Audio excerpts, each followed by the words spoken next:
Good morning. Good morning.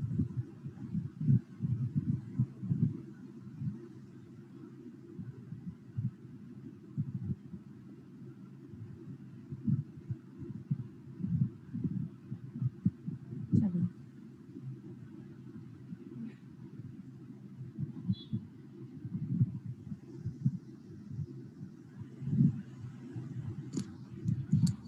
आज अपन chapter start कर रहे हैं अपना ऑडिट एविडेंसेस।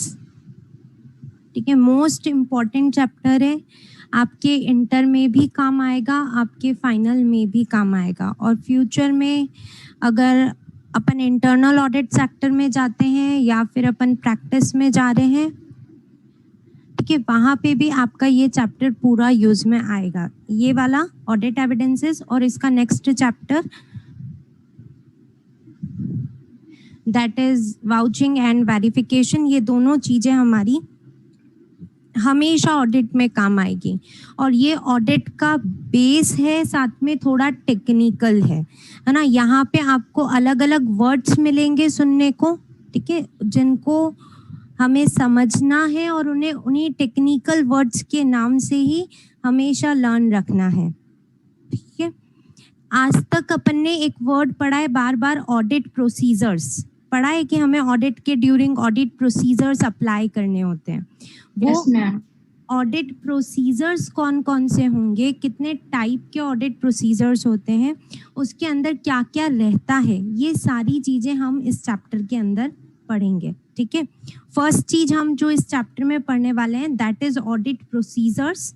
और जो सेकंड पार्ट हम इस चैप्टर के अंदर पढ़ने वाले हैं वो है कि आपके ऑडिट एविडेंसेस का मीनिंग क्या होता है, ठीक है, उनका क्या रिलायबिलिटी होती है, उन्हें हम कहाँ कहाँ से ऑब्टेन कर सकते हैं। रिलेटेड टू ऑडिट एविडेंसेस हम यहाँ पे चीजें पढ़ने वाले हैं। ठीक है, क्लियर। दो पार्ट के अंदर मतलब हमारा ये चैप्टर चलने वाला है। जो मेन है रिलेटेड टू ऑडिट एविडेंसेस वो तो एकदम सिंपल सा है, बहुत इजी सा है। जो क्रिटिकल पार्ट है वो क्रिटिकल पार्ट है हमारा ऑडिट प्रोसीजर्स का, जिनको अच्छे से समझोगे, कॉन्सेप्चुअली समझोगे तो समझ में बहुत इजीली आ जाएगा। उसे लर्न करने का ट्राई करोगे तो वो कभी भी लर्न नहीं हो पाएंगे। ठीक है, चलो तो अपन स्टार्ट करते हैं। मैं आज आपको प्रैक्टिकली समझा रही हूँ, नोट्स ओपन मत करना कोई भी जने। ठीक है, जो चीज समझा रही हूँ उस पे पूरा अच्छे से फोकस दे करके समझना। नोटबुक के अंदर बाद में कॉपी कर लेना, जब मैं आपको ये शेयर करूंगी फाइल दैट टाइम पे नोटबुक में कॉपी कर लेना। ठीक है, चलो सबसे पहले मैं आपको समझाऊंगी वापस से अपना ऑडिट प्रोसीजर। जो अभी मैं समझा रही हूँ आपको वो आज तक जितना भी अपन ने पढ़ा है ना उसका वापस से समरी है, क्योंकि मैं उस समरी के साथ आपको समझाऊंगी तो आपको अच्छे से क्लियर होगा। सबसे फर्स्ट स्टेप आप सब लोगों को पता है कि हमारा क्या होता है, एंगेजमेंट लेटर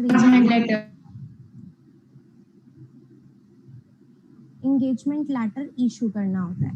ठीक है, सेकंड स्टेप क्या होता है हमारा, नॉलेज ऑफ बिजनेस, जिसमें अपन ऑडिट करने वाले, नॉलेज ऑफ बिजनेस ऑब्टेन करना होता है। ठीक है, थर्ड पॉइंट होता है हमारा इंटरनल कंट्रोल की understanding. Yes ma'am. Understanding of internal controls. Then fourth step होता है हमारा रिस्क असेसमेंट, यही होता है एनालिसिस ऑफ रिस्क। ठीक है, देन हम करते हैं प्लानिंग और देन हम लेते हैं audit evidences. Engagement letter issue में एक एग्जांपल लेती हूँ। ठीक है,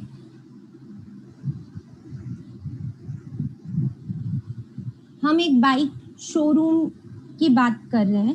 ठीक है, बाइक्स का शोरूम है, हमारा नेचर ऑफ बिजनेस क्या है, हम एक शोरूम है बाइक्स का, वहाँ पे बजाज की सारी बाइक्स हैं, उनके यहाँ पे ऑडिट करने जा रहे हैं। ठीक है, नाउ सबसे पहले क्या होगा, सिस्टम क्या होता है कि उस शोरूम के ओनर का नाम है मान लो मिस्टर एक्स। ठीक ठीक है, मिस्टर एक्स मेरे पास में आते हैं, मुझे उन्होंने ऑफर दिया कि मेरी जो फर्म है इसका आप क्या कर लीजिए, ऑडिट कर लीजिए। तो हमने कहा ठीक है, हम आपको ऑडिट कर लेंगे, हम ऑडिट कर सकते हैं आपकी, हमने सारी चीजें चेक कर ली और देन हमने उनको क्या इशू कर दिया, एंगेजमेंट लेटर इशू कर दिया। तो हमारी फर्स्ट स्टेप क्या मैम होगा? आपकी आवाज बहुत धीरे आ रही है। Okay okay. मिस्टर एक्स ने हमको ऑफर दिया था, हमने उस ऑफर को एक्सेप्ट कर लिया, ठीक है। अब हमने ऑफर एक्सेप्ट कर लिया तो हमने उन्हें क्या इशू कर दिया, एंगेजमेंट लेटर इशू कर दिया। फर्स्ट स्टेप हमारी क्या हो गई, कंप्लीट हो गई। Now second step, knowledge of business. सबको पता है इसके अंदर हम क्या लेंगे भाई, आपकी क्या लीगल फॉर्म है, अगर आपके यहाँ पे पार्टनरशिप है तो पार्टनरशिप डीड आप हमें बता दो, है ना, ठीक है। आपका क्या यहाँ पे बाइक्स, किस कंपनी की बाइक्स में आप डीलिंग करते हैं, आपका परचेज कहाँ से मेनली होता है, आपका सेल्स कहाँ पे किन लोगों को मेनली जाता है। तो हमने क्या किया, नॉलेज ऑफ बिजनेस सारा ऑब्टेन किया, आपकी कंपनी के ऊपर कौन से लॉज की एप्लीकेबिलिटी आएगी, ये सारी चीजें हमने नॉलेज ली। नाउ समझते हैं पॉइंट नंबर थर्ड से, जो मोस्ट इम्पॉर्टेंट है, इंटरनल कंट्रोल, ठीक है। नाउ थर्ड स्टेप के अंदर मैं क्या कर रही हूँ, इंटरनल कंट्रोल की अंडरस्टैंडिंग ले रही हूँ। जैसे एक बहुत सिंपल सा एग्जाम्पल दे रही हूँ, पहले आप खुद भी इंटरनल कंट्रोल्स को समझो ताकि मैं आपको ऑडिट प्रोसीजर्स बाद में समझा पाऊंगी अच्छे से, है ना। एक रियल इंटरनल कंट्रोल का एग्जाम्पल दे रही हूँ। आप सब लोगों को पता है कि इंटरनल कंट्रोल क्या मतलब क्या होता है, कि हम बिजनेस में ऐसे कुछ पॉलिसीज और प्रोसीजर्स लगा देते हैं ताकि हमारे यहाँ पे जो असेट्स हैं उनका बेटर यूटिलाइजेशन हो सके, हम अच्छे से फाइनेंशियल रिपोर्टिंग कर पाए, है ना, हमारे रिसोर्सेज का इफेक्टिवली एंड एफिशिएंटली यूटिलाइजेशन हो सके, लॉज की कंप्लाइंस हो सके। ये सारे हमारे मेन पर्पस होते हैं, फ्रॉड्स और एरर्स का रिस्क को हम रिड्यूस कर पाए। इन सब चीज़ों के लिए हम कुछ सेफ्टी मेजर्स यूज में लेते हैं। उन सेफ्टी मेजर्स को हमने कहा पॉलिसीज और प्रोसीजर्स यूज में लेते हैं। ये पॉलिसी प्रोसीजर कौन बनाएगा, मैनेजमेंट बनाएगा और अपने बिजनेस के अंदर इम्प्लीमेंट करेगा, ठीक है। तो ये सारी चीजें हम समझ रहे हैं। हम मिस्टर एक्स के यहाँ पे गए या फिर मिस्टर एक्स हमारे यहाँ पे आए, कुछ भी हो सकता है। हमने कहा आपके यहाँ पे क्या इंटरनल कंट्रोल्स है, आप हमें समझाइए, ठीक है। तो उन्होंने हमें कहा कि ठीक है, मेरे यहाँ पे सेल्स का इंटरनल कंट्रोल मैं आपको बताती हूँ। केवल एक इंटरनल कंट्रोल, अभी भी नहीं आ रही है, मैम इको टाइप बन रहा है, इसमें कोई हवा जैसे चल रहा है पीछे तो कुछ भी नहीं चल रहा है। मैं बोलते नहीं सकते हवा। Okay just wait.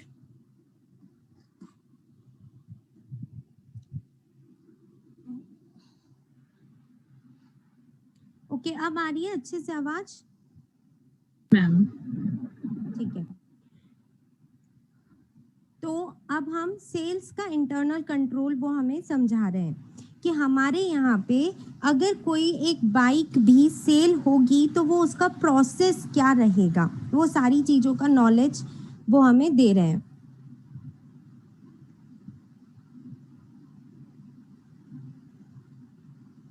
ठीक है। Just wait. तो उन्होंने हमें समझाया कि देखो, हर एक बाइक का प्राइस क्या होगा, अलग अलग होगा। हर एक पर्सन बाइक की क्वांटिटी भी अलग अलग उठाएगा, क्योंकि हमारे यहाँ से सिर्फ रिटेलर्स ही बाइक नहीं लेके जाते हैं, जो दूसरे रीसेलर्स हैं वो भी हमारे यहाँ से बाइक लेकर के जाते हैं। तो हमने क्या कर रखा है, हमने अलग अलग पर्सन्स को अपॉइंट कर रखा है। मेरे यहाँ पे ए, मिस्टर बी और मिस्टर सी, 3 पर्सन्स हैं, ठीक है, 3 सेल्स मैनेजर्स हैं। ओके नाउ हमने क्या कर रखा है कि अगर आपका बिल का इनवॉइस, अगर आपके यहाँ पे बिल का इनवॉइस 1 लाख से कम है, लेस देन 1 लाख है, ठीक है, इन दैट केस उस बिल के ऊपर सिग्नेचर होने चाहिए मिस्टर ए के, उस बिल के ऊपर सिग्नेचर किसके होने चाहिए, मिस्टर ए के। ठीक है, मतलब जो भी बंदा सेल कर रहा है, जो सेल्समैन है मेरा, उसने कोई कस्टमर मेरे बाइक शोरूम के अंदर आता है, मैंने उसको क्या किया, पहले मेरे यहाँ पे सारी बाइक्स यहाँ पे क्या रहेगी, सीरीज से खड़ी रहेगी कि मेरे पास में 15 बाइक्स हैं अलग अलग मॉडल्स की, मैंने उसको सारी बाइक्स बताई। ठीक है, मेरे मेन शोरूम के बाहर ही ये खड़ी हैं सारी बाइक्स ना, उसको हर एक डिटेल दिया कि ये बाइक कितने का है, क्या एवरेज देता है, उसको सारी उसकी क्वालिटीज हमने बता दी। उसने अगर मान लो कोई भी गाड़ी परचेज करी, गाड़ी सेलेक्ट करी कि मेरे को ये वाली गाड़ी चाहिए, तो अकॉर्डिंगली अब मेरे सेल्समैन को क्या करना होता है, वो क्या करेगा, एक सेल्स ऑर्डर बनाएगा। वो क्या करेगा, सबसे पहले एक सेल्स ऑर्डर बनाएगा। सेल्स ऑर्डर का मतलब उसके पास में एक स्लिप रहता है, उस स्लिप के अंदर वो लिखेगा कि भाई कस्टमर का नाम क्या है, कस्टमर का कॉन्टैक्ट नंबर क्या है, कस्टमर का एड्रेस क्या है, उसे कौन सी बाइक पसंद आ रही है, ठीक है, और उस बाइक का इंजन नंबर क्या है, चेसिस नंबर क्या है, हर एक चीज बाइक की स्पेसिफिक डिटेल्स वहां पे आ जाएगी। नाउ अब उस सेल्समैन को ये डिसाइड करना पड़ेगा कि मेरे को कौन से सेल्स मैनेजर के पास जाकर के मेरा ये सेल्स ऑर्डर वापस से रीचेक करवाना है। ठीक है, सेल्समैन खुद कोई डिसीजन नहीं ले सकता। सेल्समैन का काम केवल इतना है कि वो क्या करेगा, बाइक पसंद करवा दिया, बाइक का रेट बता दिया, बाइक का क्वालिटी बता दिया, आगे उसका काम खत्म हो गया। उसने डिटेल सारी लिख करके एक सेल्स मैनेजर को पकड़ाना है। ठीक है, नाउ सेल्स मैनेजर कौन होगा, तो यहाँ पे अलग अलग आपको क्या दे रखी है, ए बी और सी अलग अलग लेवल दे रखे हैं। अगर आपकी उस बाइक का प्राइस 1 लाख से कम है तो आपको सेल्स मैनेजर ए के पास जाना है। सेल्स मैनेजर ए आपके इस सेल्स ऑर्डर को वापस से रीचेक करेगा। वापस से क्या करेगा, रीचेक करेगा।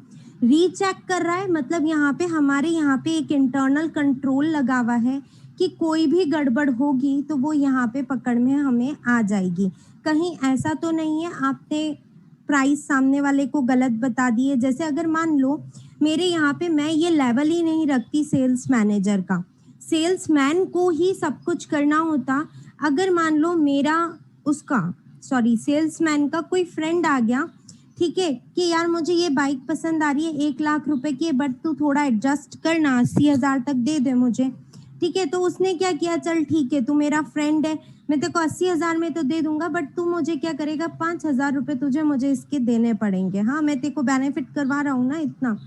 दोनों ने बीच में डील किया और दोनों कुछ भी कर सकते हैं। इसके लिए हमने क्या डिसाइड किया है कि ये चीज ना हो, इसके लिए हमने एक कोल्ड लेवल बनाया सेल्स मैनेजर्स का। ठीक है, अब आप जो भी काम कर रहे हैं उसके प्राइसेस सेल्स मैनेजर के पास भी हैं, तो वो ये चेक करेगा कि आपने प्राइस सही कोट तो किया है ना। ठीक है, नाउ अब सेल्स ऑर्डर लेकर के सेल्समैन किसके पास गया, मिस्टर ए के पास में गया।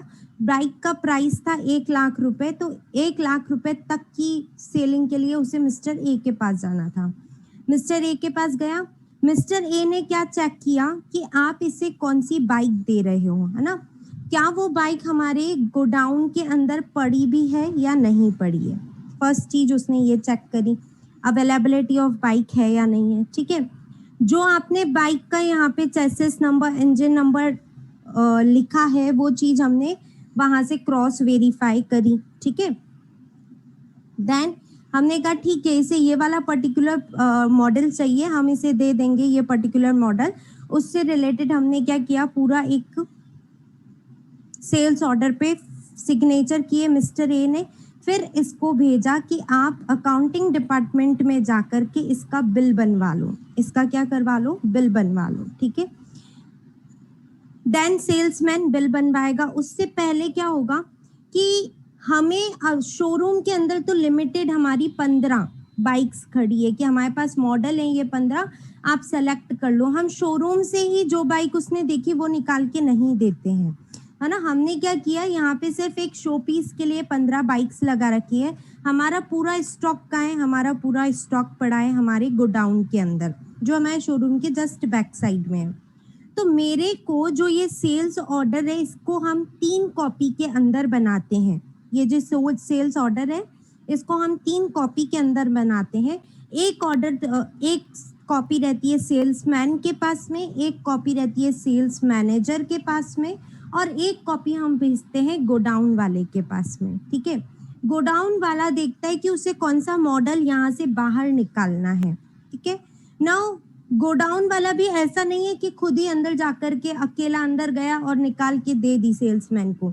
सेल्समैन को कोई राइट नहीं है कि वो हमारे गोडाउन के अंदर एंटर हो। ठीक है, हमने एक स्टोर कीपर यानी कि एक वॉचमैन हमने रख रखा है जस्ट गोडाउन के बाहर, वो बंदा, प्लस एक स्टोर मैनेजर भी रख रखा है कि इस गोडाउन के अंदर जब भी कोई बाइक इन होती है या बाइक आउट होती है तो आपकी प्रेजेंस में ही होगी।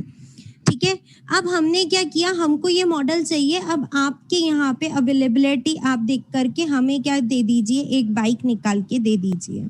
स्टोर मैनेजर के साथ उस वॉचमैन गया और वॉचमैन ने एक बाइक निकाली। स्टोर मैनेजर का क्या काम है कि आप क्या करो, अब इसको स्टोर लेजर के अंदर लिखो। स्टोर लेजर समझते हैं सब जने, जहाँ पे हमारी कितनी क्वांटिटी इन हो रही है, कितनी क्वांटिटी आउट हो रही है, सबका एक लेजर मेंटेन रहता है। अब मैंने क्या किया, उस मैनेजर ने क्या किया कि वो उस बाइक के अंदर अपनी क्वांटिटीज के अकॉर्डिंग एक कम कर देगा कि भाई ये चीज आउट हो गई है, जिसका इंजन नंबर, चैसिस नंबर ये था, हर एक चीज वो भी डिटेल्ड में लिख करके उसको बाइक हैंड ओवर करेगा। ठीक है, अब बाइक हमारी आ गई गोडाउन से निकल के हमारे शोरूम के अंदर, इधर हमारे हाथ में बिल आ जाता है। अब हम कहते हैं कस्टमर को कि एक बार आप बिल चेक कर लो, वो बिल चेक कर लेता है। उसके बाद में उसे बोलते हैं कि भाई तुझे कैश पेमेंट करना है तो कैश पेमेंट कर दे, अगर तुझे क्रेडिट पे लेनी है ये तो तू क्रेडिट पे ले ले। ठीक है, अकॉर्डिंगली तुम हमें बता दो, हम क्या करेंगे, आपका ये चीज फाइनेंस करवा देंगे। तुम्हें बाहर से फाइनेंस करवाना है बाहर से फाइनेंस करवा लो, जैसे तुम्हारी इच्छा हो। हमारे यहाँ दोनों ऑप्शंस अवेलेबल है। अकॉर्डिंगली वो अपना डिसाइड करता है, कैश पेमेंट कर देता है। अब वो क्या करेंगे, अब हाथों हाथ कस्टमर हमारे शोरूम से बाइक बाहर नहीं ले जा सकता। पहले जो मेरे शोरूम का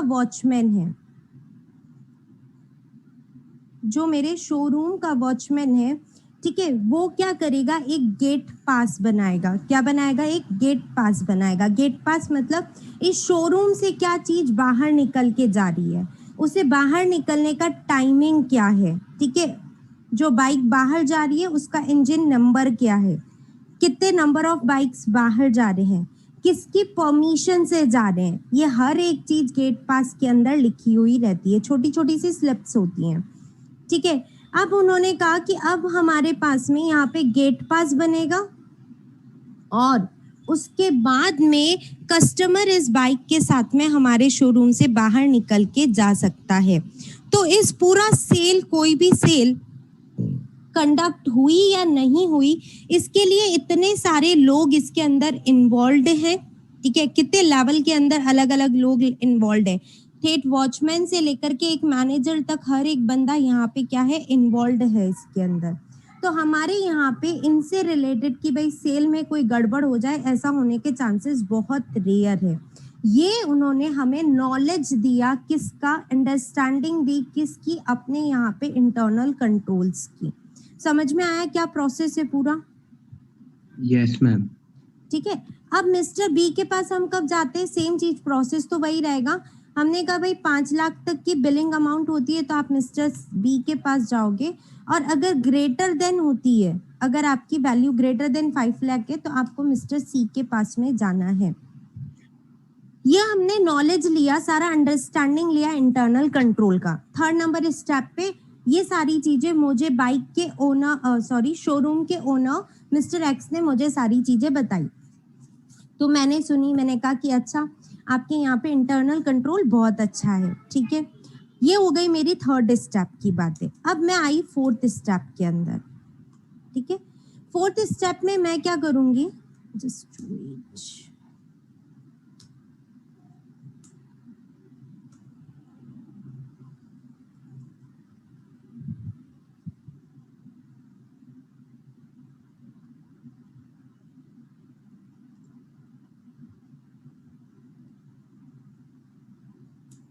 एक प्रोसीजर का नाम दिया है मैंने यहाँ पे, क्या है प्रोसीजर का नाम? Risk assessment procedure. Risk assessment procedure को शॉर्ट के अंदर बोला जाता है रैप, RAP, रैप। मैं रिस्क असेसमेंट प्रोसीजर अप्लाई करूंगी, ठीक है। रिस्क असेसमेंट प्रोसीजर के अंदर होता क्या है, हम कैलकुलेट करते हैं, समझना अच्छे से, मोस्ट इंपॉर्टेंट थियोरेटिकल क्वेश्चन आता है इसका। पहले प्रैक्टिकली आप लोगों को समझा रही हूँ, प्रैक्टिकली समझाने के बाद में इसकी थियोरेटिकल नॉलेज अपन कल लेंगे कि हमें लिख के कैसे आनी है ये चीज, ये हम कल पढ़ेंगे, ठीक है। एक बार कॉन्सेप्ट समझ लेंगे तो थियोरी इजीली समझ में आ जाएगी। हमें क्या कैलकुलेट करनी है यहाँ पे, हमारी ऑडिट रिस्क कैलकुलेट करनी है। क्या कैलकुलेट करनी है हमें? हमारी ऑडिट रिस्क। अभी कुछ लिख रही हूँ यहाँ पे, वो थोड़ा कम समझ में आएगा, जब प्रैक्टिकल समझाऊंगी तब समझ में आएगा। ऑडिट रिस्क का मतलब क्या होता है? ऑडिट रिस्क का मतलब होता है कि मैं ऑडिट करने के बाद भी मेरे यहाँ पे क्या रिस्क है कि जो ओपिनियन मैंने इशू किया है वो रॉन्ग हो जाए, है ना।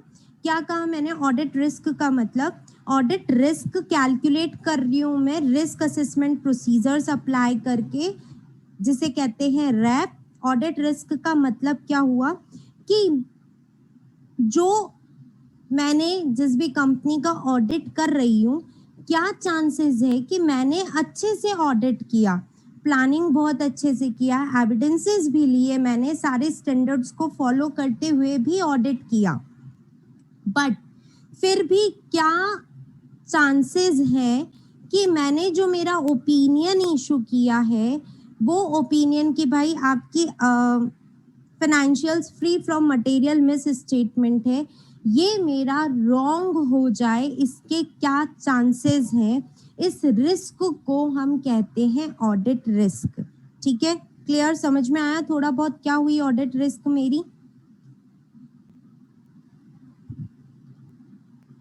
Yes, ma'am. अच्छा, कौन बोल के बता रहा है क्या हुई ऑडिट रिस्क? मैम हमारा ओपिनियन गलत ना हो जाए, एक चीज की रिस्क रहती है और वो उसको अपन ऑडिट रिस्क। ठीक है, तो हम क्या बोलेंगे इसे? ऑडिट रिस्क का मतलब overall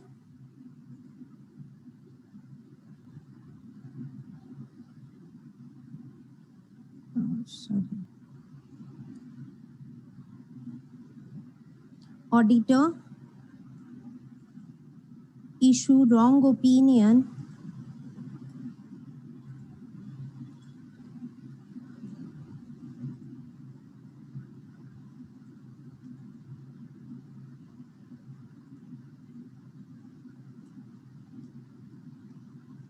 auditor wrong opinion issue कर दे, कब? जब फाइनेंशियल्स रियल में रॉन्ग है, मटेरियली मिस स्टेटेड है, बट उसने ये कह दिया कि नहीं, आपके financial statement free from material misstatement है, आपके financial statement true and fair view दे रहे हैं।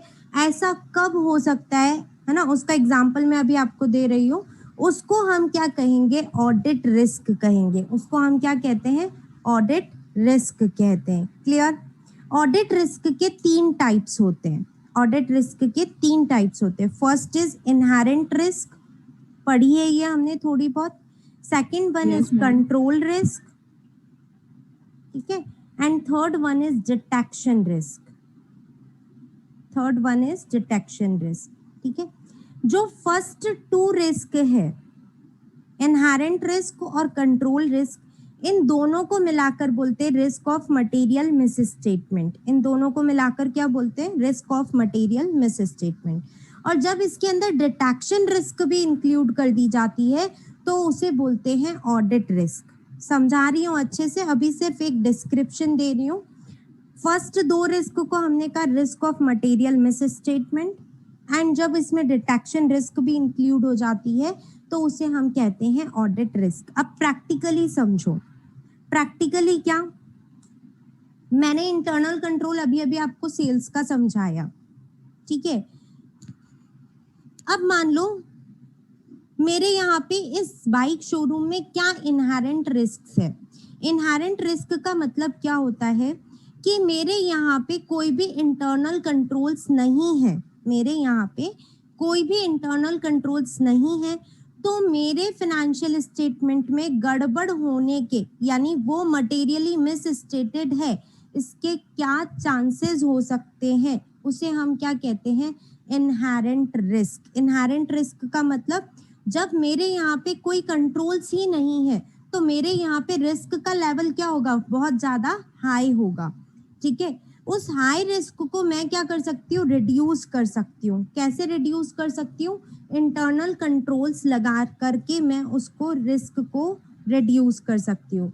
तो ऑडिटर जब ऑडिट रिस्क कैलकुलेट करता है, सबसे पहले ये डिटरमाइन करता है कि अगर मान लो इस बिजनेस में कोई इंटरनल कंट्रोल्स ही नहीं हो तो यहाँ पे क्या क्या रिस्क हो सकती है, क्या चांसेस है कि फाइनेंशियल स्टेटमेंट्स में फ्रॉड हो सकते हैं, क्या चांसेस है कि बाइक्स का पर्सनल यूज लिया जा सकता है, क्या चांसेस है कि लोग बाइक को चुरा के ले जा सकते हैं, है ना, क्या चांसेस है कि यहाँ पे एक्सचेंज का काम भी होता है तो उसमें कितना गड़बड़ हो सकता है। अगर मेरे यहाँ पे कोई भी कंट्रोल्स किसी भी चीज से रिलेटेड नहीं है तो लेवल ऑफ रिस्क इस बिजनेस का क्या होगा, सबसे पहले वो ये डिटरमाइन करता है।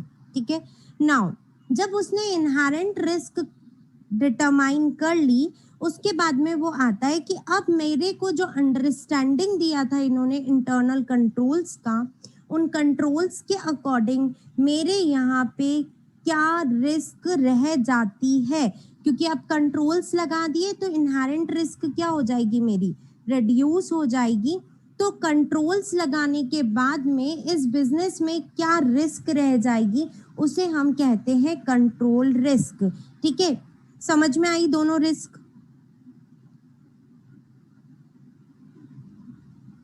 Yes ma'am. क्लियर, सबको क्लियर? मैम कंट्रोल वाला एक बार बताना।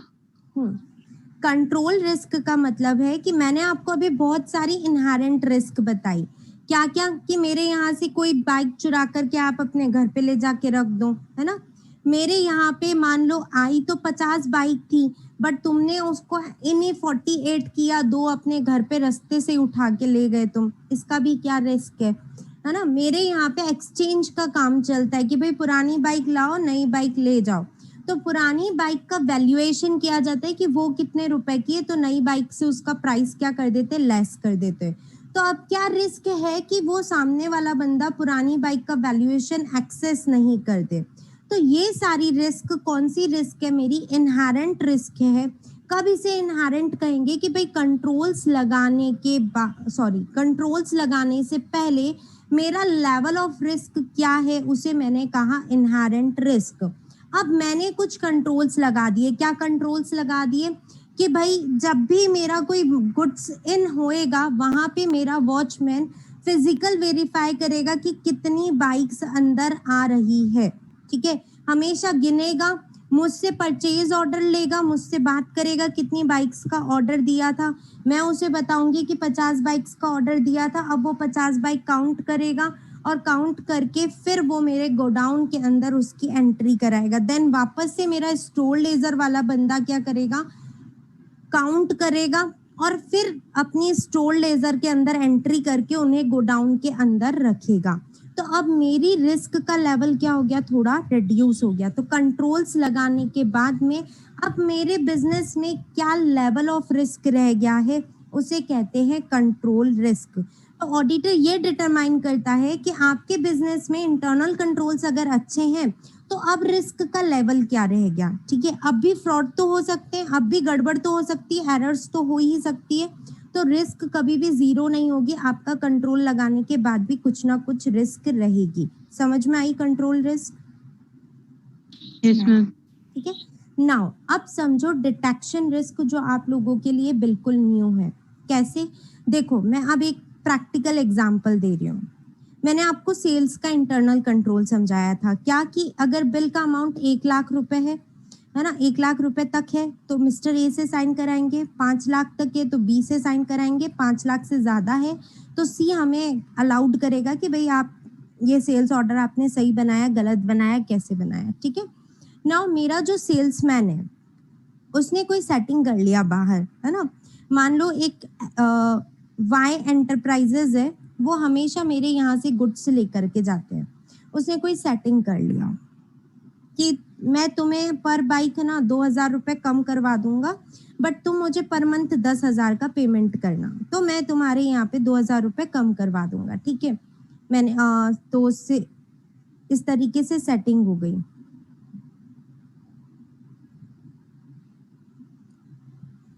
ओके, तो नाउ अब क्या हो रहा है, वो जो वाई एंटरप्राइज वाला है वो मेरे शोरूम में आता है, ऑलरेडी दोनों की फोन पे बातें हो रखी है सारी। तो उसने कहा कि भाई मेरे को ये इतनी इतनी बाइक चाहिए, तो बिल उसका बन रहा था 6 लाख रुपए, है ना। बिल उसका बन रहा था 6 लाख रुपए। अब मिस्टर जो सेल्समैन थे उसने मिस्टर ए और बी दोनों से सेटिंग कर रखी है, ठीक है। दोनों लोगों ने क्या किया, एम्प्लॉयज मिल गए, कंट्रोल बना रखे हैं हमारे यहाँ पे सारे अच्छे अच्छे कंट्रोल्स बना रखे कि मिस्टर ए के पास जाना, बी के पास जाना, ऐसे सी के पास जाना, बट एम्प्लॉयज क्या कर रहे हैं, एक दूसरे से मिल गए, ठीक है। एक दूसरे से मिल गए तो अब मिस्टर सेल्समैन ने क्या किया कि बिल जा रहा है 6 लाख रुपए का, मैंने मिस्टर सी से सेटिंग नहीं करी, क्यों, क्योंकि मिस्टर सी बहुत ही ज्यादा ऑनेस्ट है, ठीक है। अगर मैं इनके पास में गई तो यहाँ पे ये तो क्या करेंगे, मुझे सीधा पकड़ लेंगे कि मैंने बाइक्स का प्राइस कम लगाया है, ठीक है। तो वहां पे मेरे प्रॉब्लम हो जाएगी। तो अब मैं क्या करूं, ठीक है, बिल है 6 लाख रुपए का बन रहा है, तो मुझे तो मिस्टर सी के पास ही जाना पड़ेगा। तो अब मैंने क्या आपको रास्ता बताया, सेल्समैन ने कहा कि एक काम करो वाई एंटरप्राइज, आप आज उठाओ 4 लाख का माल, 4 लाख का माल आज उठाओगे तो मुझे मिस्टर बी के पास जाकर के सेल्स ऑर्डर पे साइन करवाने पड़ेंगे। 2 दिन बाद आना, 2 दिन बाद 2 लाख रुपए का माल उठा लेना। तो आपको जितना गुड्स चाहिए आपको मिल रहा है और मुझे मिस्टर सी के पास भी जाना नहीं पड़ेगा। तो हमने जो सेटिंग किया है वो सेटिंग एकदम ओके हो जाएगा। समझ में आया मैंने क्या एग्जांपल दिया? Yes, ma'am. Ma'am? Just wait for 2 minutes में लैपटॉप चार्ज पे लगा रही हूँ।